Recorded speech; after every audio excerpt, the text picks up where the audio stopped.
Hi, I'm Peggy Oliveira. Welcome to my Q&A where I answer your very courageous questions, hoping to create some very courageous conversations. I hope your 2018 is off to a beautiful start. Today's question comes from Carrie, and this is something that comes up with many people, both people that just write to me and clients that I've had. And even for me personally, I had a similar experience and wasn't sure about the healing. So Carrie's question is, how do you heal when you don't have full memory of the abuse? Is that something you can relate to? For so many people, this can be a struggle, whether it's not having any real memory or just not having a full memory of different experiences. And what I found kind of interesting in working with so many people who have struggled with this is that the problem, you can heal. And the difficulty isn't necessarily the fact that you actually don't have a complete memory. The difficulty is really more because if you don't remember fully, you wonder what it is that you're not remembering. You fear what you might not be remembering. You worry that maybe you're not remembering because it was so horribly traumatic. When you don't have complete memory, but you have some memory, it can cause you to doubt the memory that you do have. So when you don't have full or complete memory of abuse experiences, it leaves you with thoughts and ideas about what it means that you don't have full memory. And that creates struggle. It creates difficulty for the reasons that I was just talking about, and there's probably more too. And so in terms of healing, you absolutely can heal without having full memory. You can heal even if you don't have any memory really at all about actual abuse. Because as you've probably heard me say before, the long-term impact of abuse, the struggle that we have, the depression, the anxiety, the relationship struggles, the unworthiness, the shame, all of it is because ultimately of the meaning that we've attached to the abuse. So those effects are still there. The shame, the struggle with depression, or not feeling good about yourself, all those things are still there. And healing isn't about necessarily having to recall what happened. Healing is about being able to undo those beliefs. So yes, you can heal without having full memory. And part of that healing is being able to accept that what it means to you that you don't have full memory. So being able to work through if it causes you to doubt other memories, like being able to work through that. If it causes you to doubt that you were abused at all, being able to work through that, which you can do. I've worked with quite a few people who don't necessarily have a lot of clear memory at all about being abused, but they know that they were. Their body knows that they were. Their intuition or their reaction around certain people or in certain situations tells them they were. So when you are in this healing process and you don't have a lot of clear memories, it's important to talk about that. It's important to talk about what it means to you that you don't have a lot of clear memories, because it really can create so much self-doubt and mistrust of your memories. And of course, as survivors, we have so much difficulty trusting ourselves anyway. So that is a big piece of that process. I will also say that in the work that I've done with people that don't necessarily have clear memories or really any memories specifically, that as we do the work of healing, sometimes some of those memories come up, and sometimes they don't, but they trust what they know to be true. They trust the body memories. And so there's a lot of healing that happens in that as well. So some of you may be aware of this. I know that I've talked about it in some capacity or another times. I had 3 abusers, and while of course I cannot remember every time that it happened, because it happened too many times to recall every time, my memory is pretty clear. There are a lot of instances that stand out to me. There's a lot of very specific things that I can remember about my abuse experiences. That is until the very last time that I was abused, when I was 15 years old. I can't remember now if I was 14 or 15, but this experience was the second time that this person had abused me. And the first time emotionally, because I was, again, about the same age, emotionally was, at the time, the most difficult experience for me.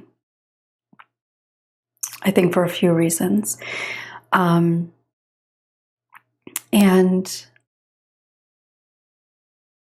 the second time that it started, I remember the very, very beginning piece of it. And then I don't remember anything, which is very, very unusual for my experience. Incredibly unusual for my experience. And I remember in the years really following that, I struggled with not remembering. I felt sickened, literally, whenever I thought about it, because I thought, what am I not remembering? Why, when all these other times I can remember so many difficult things, so many very specific experiences, why am I not remembering this time? And it's not just fuzzy. I remember up to a very particular point before anything actually abusive, I suppose, happened. And then nothing. And the truth is, it's possible that nothing else happened. That is a possibility. But the reality is that at the time I didn't know. And I was scared about what might have happened that I wasn't remembering.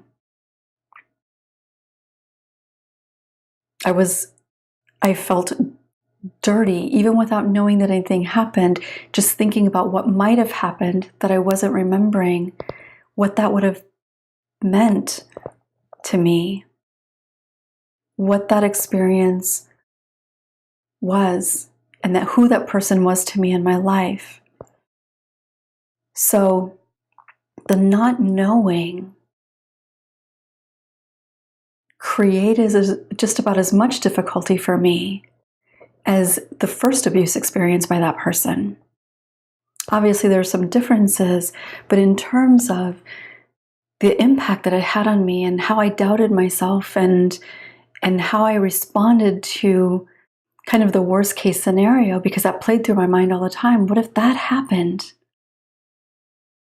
What if my worst fear is what actually happened, and that's why I'm not remembering?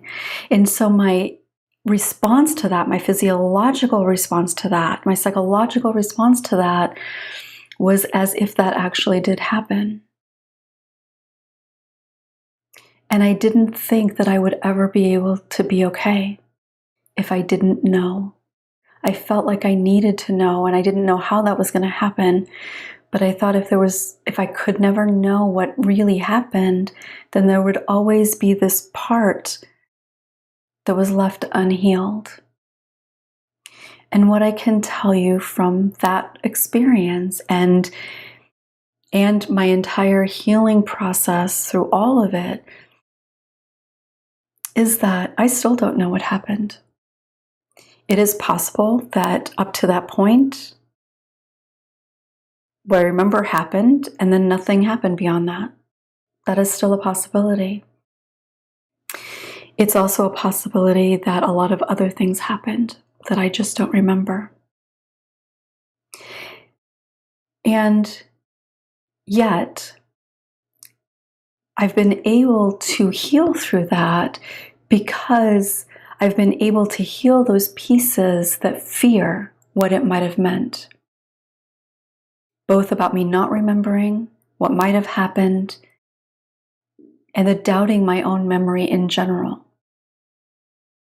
I was able to heal all of that because that was about what I was saying to myself about it.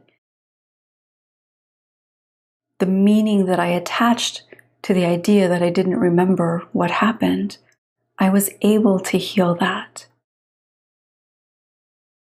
So even though I never recalled whether he got up and walked out or whether he did more, I can reflect back on that now and not have a psychological, emotional, or even physiological reaction to that. Would I like to know what happened? There was a time that I absolutely would have said yes. Even kind of through the healing, I think there was a time that I would have liked to have known. And now, and this is just for me, I'm not suggesting that anybody else needs to get to this place or that this is even the best place to be. But for me, I'm okay with not knowing. Because I think there's a part of me that if I actually remembered, that visual memory, maybe even that body memory, would always be available to me. And while I can think of all the other experiences and not really have any reaction to it, and I think I could be there in this situation too, I don't necessarily want to have more memory of bad things that happened. And knowing that now I can say this, that now that I have healed and I don't have the need to know that any longer, that feels okay. So, and I know that many of you can relate to that. Again, whether it's no memory at all or partial or fuzzy memories.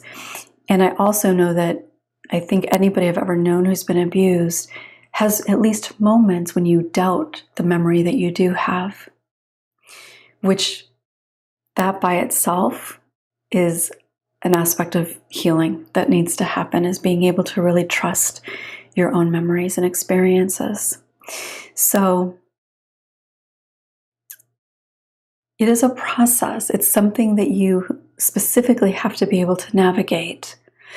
But yes, you can heal whether you have complete and full memory of something or you really have no memory at all. And I've heard a lot of people say that they're not sure it happened. Like they kind of feel like something happened. Excuse me.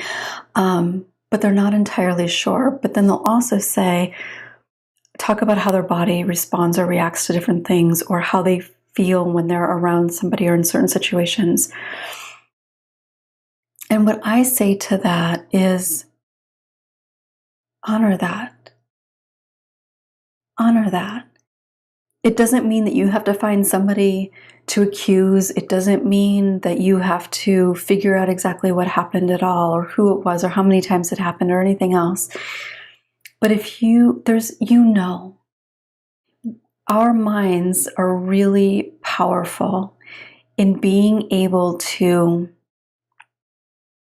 push away memories and using denial and avoidance and minimizing as ways of dealing. But even when you're able to do that, even when you don't have any clear memories, you know if something happened. You know in your gut, you know in your body. And again, it's the meaning that you attach to the abuse that creates the most significant long-term damage. So if you recognize that you can relate to the things that I talk about, if you hear other people talking about the impact of their abuse and you see yourself in that, it's important to honor that. Again, this isn't about having to identify somebody and press charges. This is about you being able to do the work that you need to do to heal. You deserve that. You deserve that.